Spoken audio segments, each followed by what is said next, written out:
Weirdest pickup line you've heard? Oh, you know that kiss you did on screen? It looked like you weren't really good. See, the formula for success to be a star in Bollywood is when the nominations for Zindagi came up, I didn't go for them because when you say Bollywood, what do you think? Bright colors, song and dance, sexy women, six-pack abs on men. If I hadn't done what I did, I wouldn't be sitting in front of you. I hated it. I hated fame, and I realized Tinder or Bumble? Batao pehle aap. Sex as we know it today is just messed up by people in power. All right, my name is Manoj Sukrani from Whataretheodds, and today I have got the calmest, the coolest, the unconventional actor, Abhay Deol in the house. How are you doing, bro? I'm good, buddy. How are you? I'm great. How's lockdown treating you so far? Well, you know what? All of us with houses to live in, we're privileged. I'm lucky. I live in Goa, so I still have a lot of greenery around me, and I live in a house. I live in a forest, so it's just been really peaceful and nice. And I've just been trying to be as productive as I can be through this lockdown, and trying not to let the anxiety get to me. Great. I understand. It's crazy, but I want to know, have you become a fancy chef or you already a good cook? I'm not a cook. That's definitely something that I am not. I do have roommates that I live with in LA, and TJ, my roommate, there's TJ and Annie, they're a couple, and he's a really good cook. So I've been cooking with him. So with him, I've made everything from like pastas of different kinds and sauces. Mm-hmm. Hold on. Can you hear that noise? A little bit, yes. Yeah. Should be fine now. Okay. Yeah. Yeah, so cooking, obviously, as you said. Yeah, I cook with my roommates in LA at best, but otherwise on my own, no. Great. Now you know that you really liked by the ladies. I think you already know that, right? Yeah. But that's next level. It's not something normal. I think you're very humble. I guess all the actors who are successful and have some fan base behind them have that. It's normal. And I think I have both fans in both the sexes, in the sense that all the men that I meet, they pretty much tell me that it's, they look up to the fact that I took a chance and I go against the mainstream, and as do the women. So I think the women may be more vocal. I agree. Yeah. But I like to believe that I'm approachable to all. Great. I think inspiration to us, people like us, if I talk to you, they might talk to me. After this video, more women will talk to me. They might think I've got a similar kind of thing. But I want to know, I want to congratulate on 15 years. Actually, last month, I was just doing my research and I found out 15 years aapko complete ho gaya abhi in Indian cinema mein. So congratulations. And how do you feel the journey so far, man? Well, it's been eventful for sure.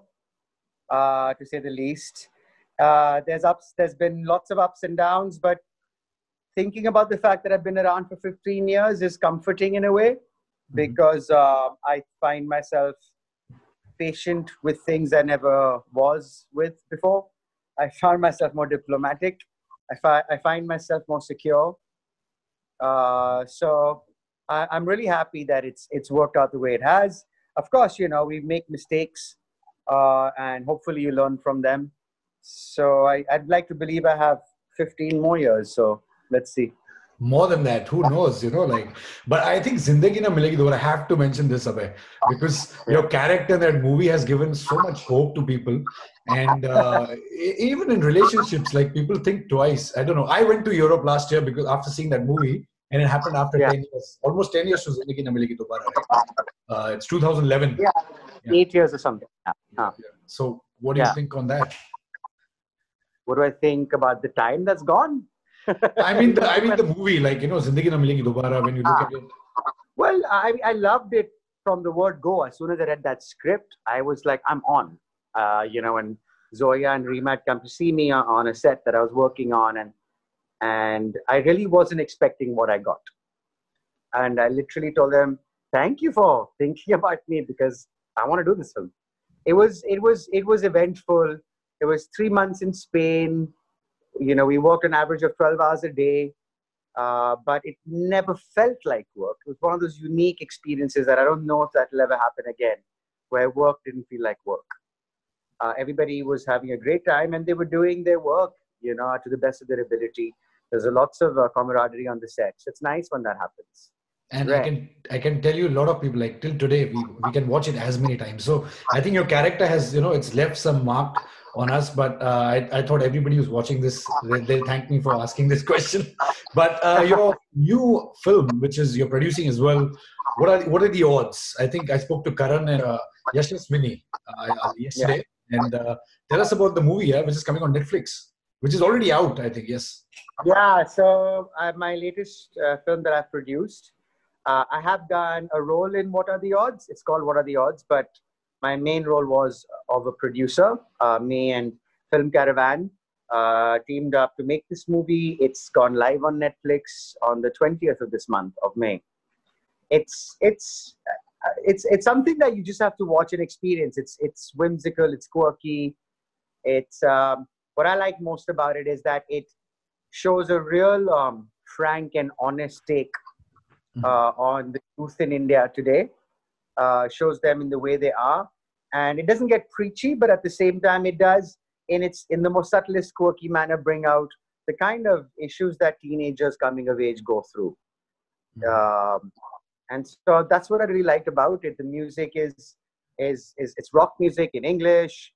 The film is a mix of Hindi, English. It's mostly English, and so again, it kind of took on a lot of the norms that you have to conform, the boxes you have to take. It just kind of threw them out the window. Yeah. I think even the songs, you're a rock star in that, and you sung the song as well. And I was just finding you actually won an award for Senorita. So you're a good singer. That's why I think you sang this as well. Senorita, I remember we'd got an award from NDTV. That was all of us as cast. And when the nominations for Zindagi came up, I didn't go for them because they put me and Farhan as supporting actors. And they put Katrina and Nishik as main lead, as if the film was about a man and a woman. And well, there were two friends in the background. So I don't know what it was. I wouldn't have got any because I didn't show up. In India, you get it if you show up, or they give it to somebody else. And that's just the way it goes. Yeah. Okay, fair enough. And you've sung in that movie, in the film, so you can sing any lines for us. If you I don't know if you're prepared. There was a scene within a scene. I sing a song with Yashaswini. It's not unlike Senorita, where I actually went to the studio and worked with Shankar Ehsaan and Loy.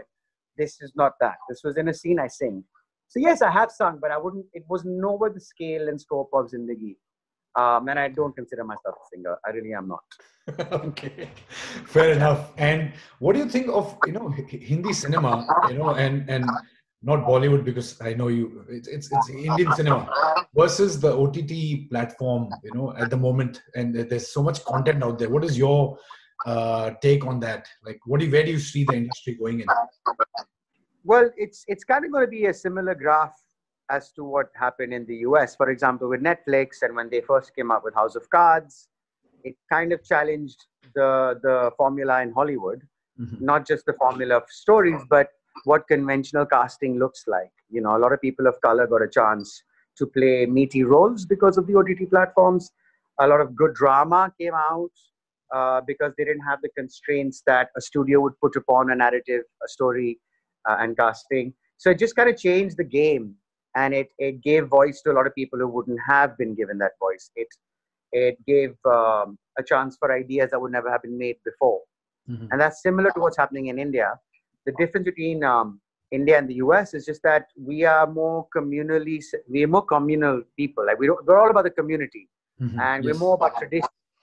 And so it becomes much harder to work towards the art away from craft, because I believe craft is something you learn, and you carry on. But art is something you come up with on your own. And that's why it's so provocative many a time. And that's something Bollywood would never have allowed. I mean, they're hard to just go away from song and dance. Like when I started my career, I would be doing the most commercial genre movie, but because it didn't have songs in it, they would say, oh, this is an art film. Forget that it's a romantic comedy, for example. So the OTT platforms, while they will obviously come to a country and make what's popular, they will make popular cinema, they will make Bollywood, Mhm. But they will, more than Bollywood, also experiment. And because Netflix, for example, have a reputation of their own. Mhm. They come with their might, Yeah. they come with their body of work and what they've proved in other countries. And so I think they have that behind them. Nobody in Bollywood has that, because nobody in Bollywood wanted to change the system. I agree with So you. you will see, that is why you're seeing a lot more variety today. And you have Amazon as well. You have Hotstar too. You have these local platforms coming up with their own. So it's now, for the first time, I've seen that actors and writers, there's a lack of. Usually there was too many actors, and well, writers was always difficult to come by because it was the most abused uh, part of the industry. For the longest time, for decades, they were just asked to copy Hollywood films or Right. just rehash been happening before. So we never developed the art of writing to the level, at least in film, that Yeah. Indians are capable of. And Yeah. so that talent will be given a chance in these OTT platforms. And finally, you'll see that Indians can also do stuff that's relatable globally, not just locally. That's what the OTT platforms will do. I hope so, anyways. And I agree with you, and I think everybody is getting a chance to show their skill, and art form is, as you said, it's not just stuck to one sing and dance. It's more than that. I And mean, genre. When you say Bollywood, what do you think? Bright colors, song and dance, sexy women, six-pack abs on men. It's kind of what you think when you say Bollywood. Beautiful people, music, and color. yeah, So it's a genre. yeah. And so with the OTT platforms, hopefully they will have Bollywood as a genre, but not as the only thing that they make. And that is what's going to allow other individuals to have their own unique individuality to their creativity. And you're going to be a rock star. I don't know why we're not seeing you on in movies or more. Where have you been? What's happening? I've averaged something like 2 films a year in these 15 years, close to. And I did the maths. it's not that I've not been working. It's just that I'm not someone I don't endorse brands very easily. See, the formula for success to be a star in Bollywood is get the brands, work with the biggest names, have a big co-star. Now, I have none of those things going for me, and it's my own choosing. So, but it's not that I'm not working, it's just that I'm not visible in an environment where every actor is selling at least 10 products, and you see them on TV selling you something. When every actor, at least the bigger ones, have a lot of marketing behind them because they invest in marketing. Their movies market them and they market themselves. So without that, because I keep, like, one person, there's only one journalist who ever said, actually, it's not that you've not been working, you have been really active. And he kind of caught on to the fact that there is this environment we built, a system, a structure we built, whereby you have to bombard the audience with your face. And that's become the norm. Right. And marketing as well. I think every film Yeah. promotion, the structure is like, I think there's more focus on the marketing as well. And I think your movies When I maybe. do like Zindagi Na Milegi Dobara, or like even a Dev Din Hoye Lucky, which was picked up by UTV, produced by UTV, they come with a might, and so you know that those films are out. But a Manorama by Shemaru got 60 screens, and like 25 lakhs marketing. Nobody knew it came out. It became a cult hit on DVD. And Ek Chalis Ki Last Local was a small release. So a road movie, which is too experimental for our market. So you don't see those films or know of those films or hear of them until they're gone, and suddenly they become a hit on the OTT platforms, on the DVD circuit. Yeah. So the visibility comes later. And that's what happens with me, because those are the films I choose to do. And those films are technically, traditionally not made by established makers, because, as I said, they're happy with the system because they're sitting on top of it. It's the newcomers who take a chance, because it's not like they have anything to lose. And then when it comes to distribution and marketing, even if they pull the production with the right budget, they usually have no money when it comes to selling it and releasing it. And so the film takes a beating. So a lot of people say, oh, this is a good film, why didn't it do well? It's because, did you know it came out? No. Well, that's why it didn't do well. Because you would have been the perfect audience. You probably would have gone and seen it, but you didn't even know it was playing. Correct. So it makes sense. it's not that I am choosy, don't get me wrong. I'm particular about my work, but not so much it's that I've been underground. I mean, if I had really been underground, I wouldn't be sitting here. Today it's been 15 years and I still work without, following the traditional system, without being part of a group in Bollywood or a clique. I still work, I still do my own thing. I'm so privileged to be able to produce my own stuff, Yeah, that's great actually. So what motivates you now, even after 15 years? What drives you? that, to produce now into production, but actually acting as well? What It's just what I do. I don't think of anything outside of it.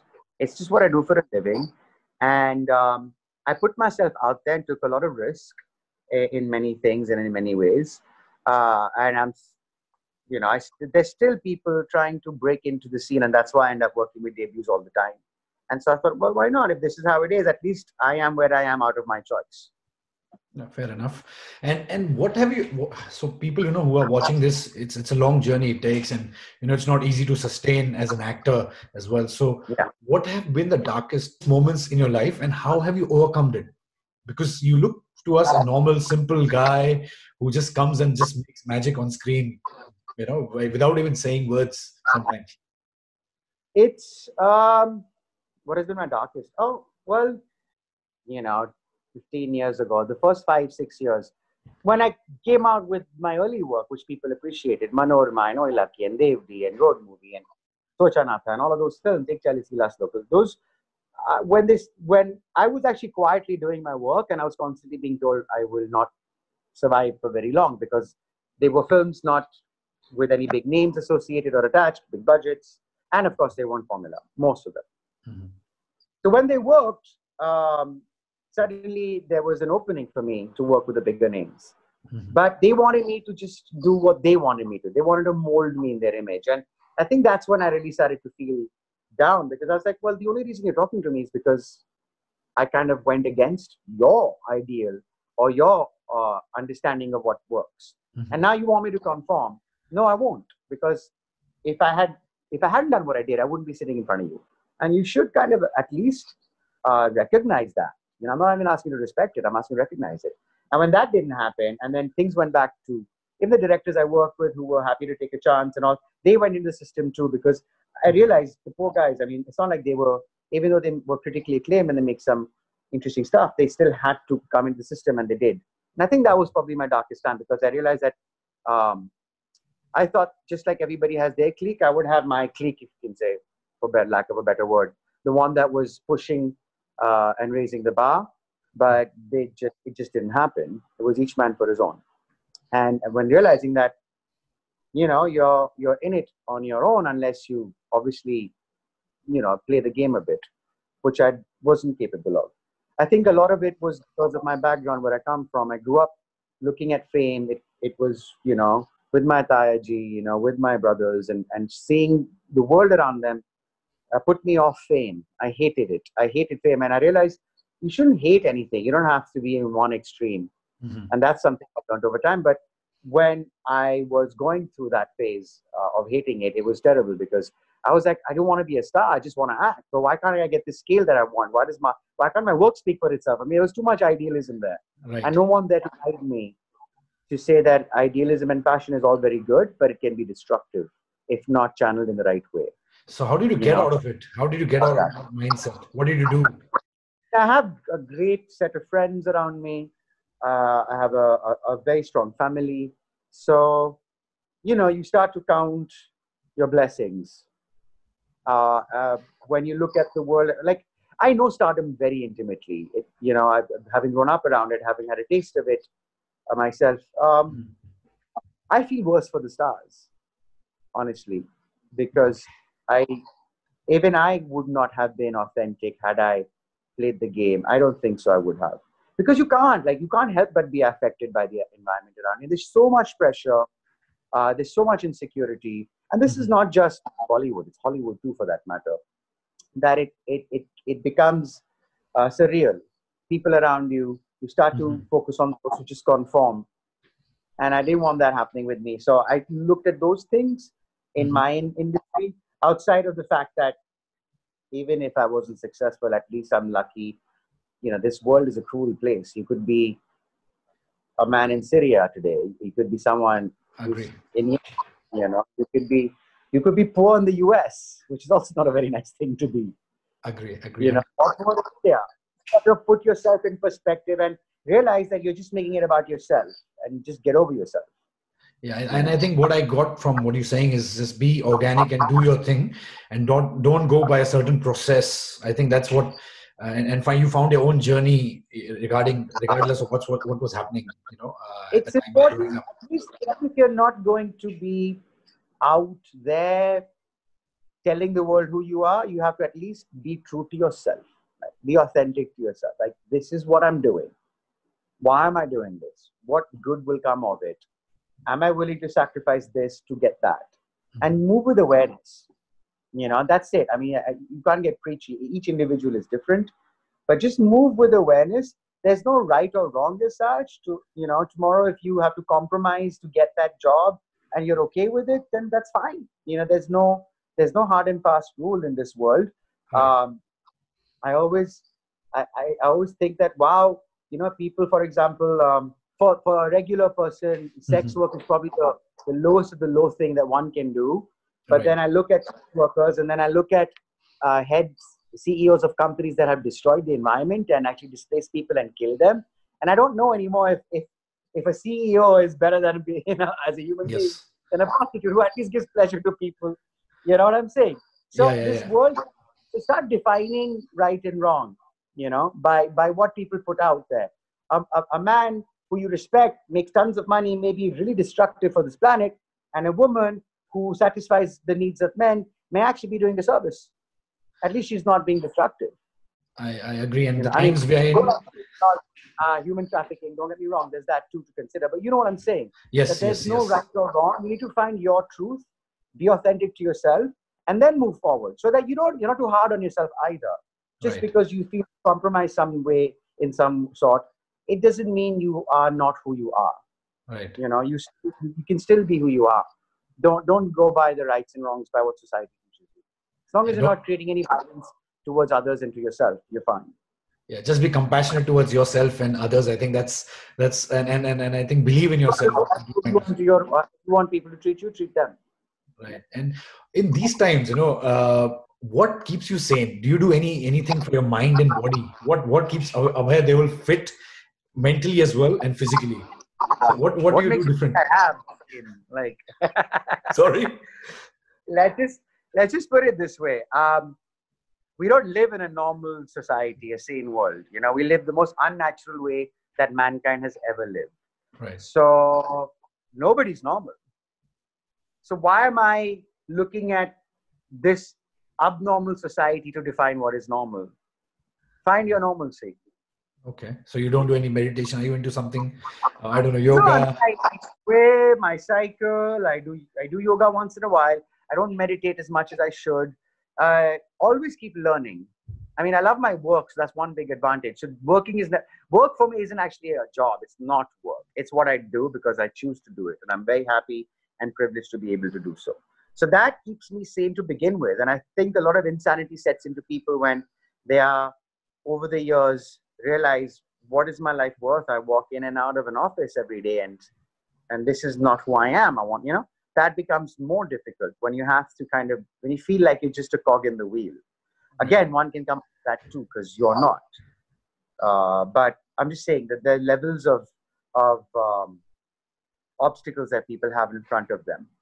Right. And I don't see people as normal in any case. You're not going to define to me what normality is. I don't think you're normal either. And by you, I don't mean you. Yeah. I mean to say you're talking to. Like, yes. You're not to tell me what sane is.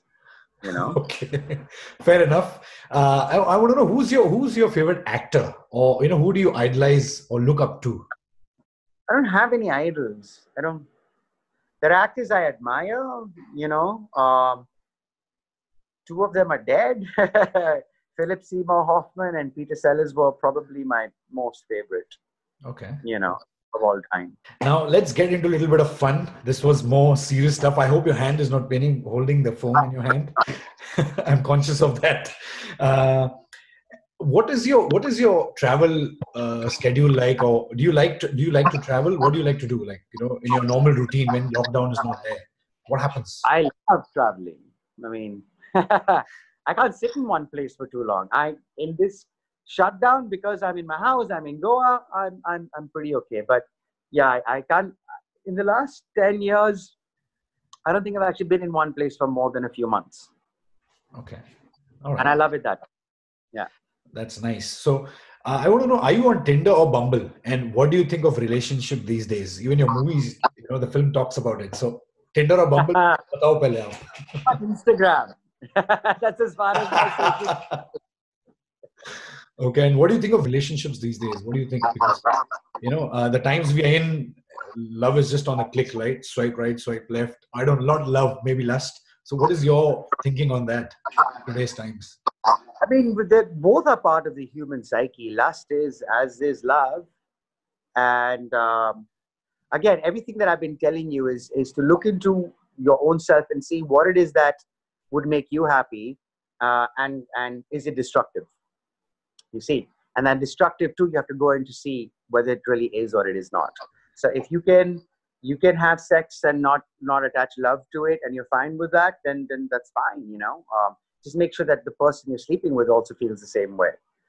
It makes it less complex when there's more honesty between the two people, and that saves you a lot of heartache. Because lying to get what you want will only make you feel less of your own self and will probably hurt the other. So as long as two people are consenting adults, I think should be able to do whatever they want, wherever they want.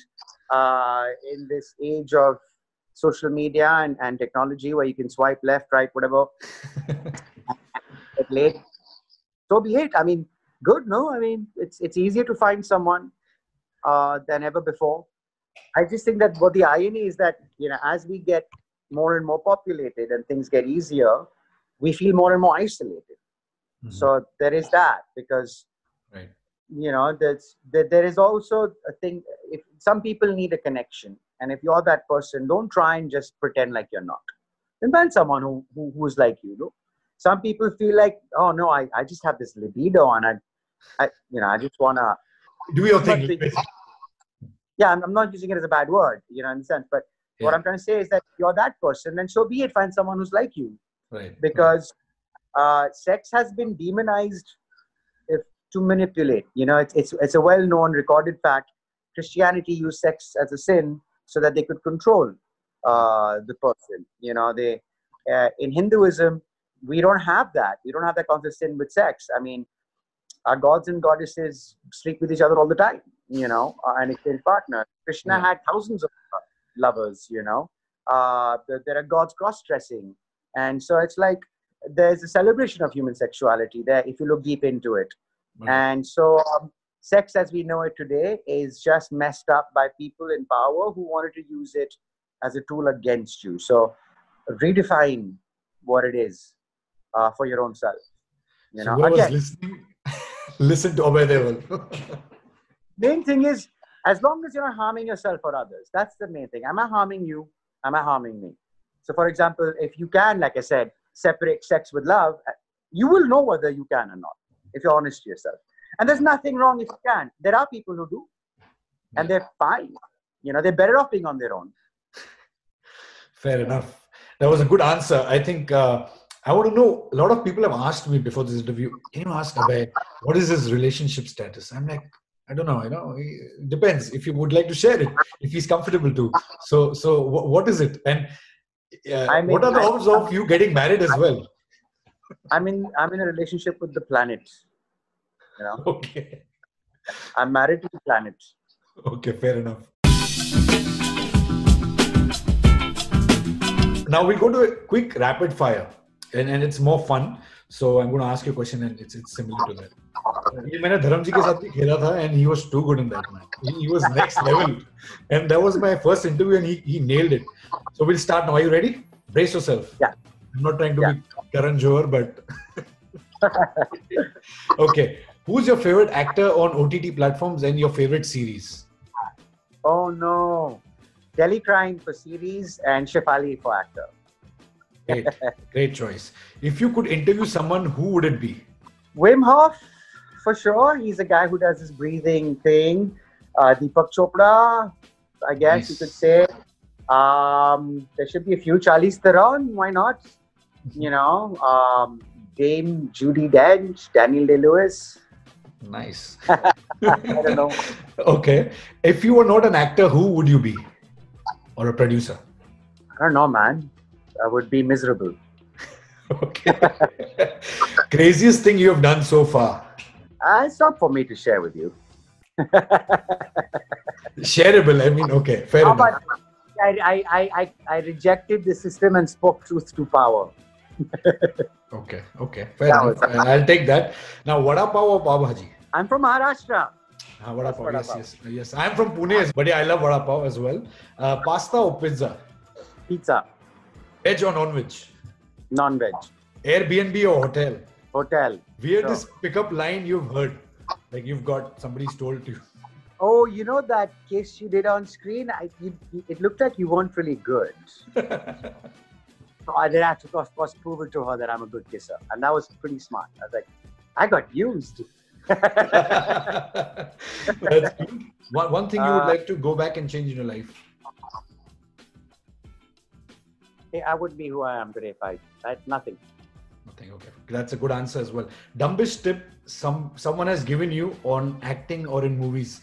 Maybe starting now or in your career? The dumbest tip.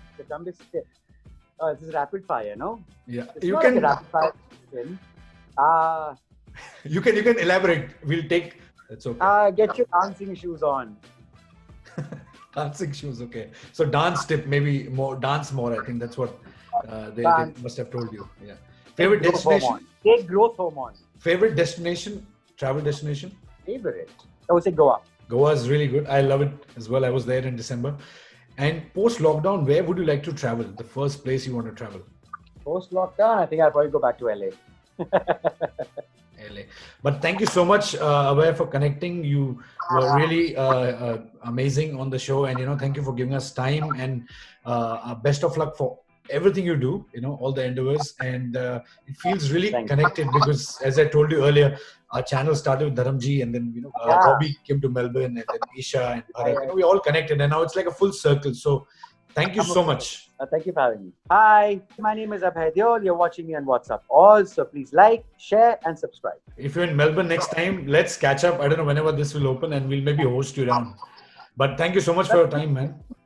Bye. Okay, take care. Bye.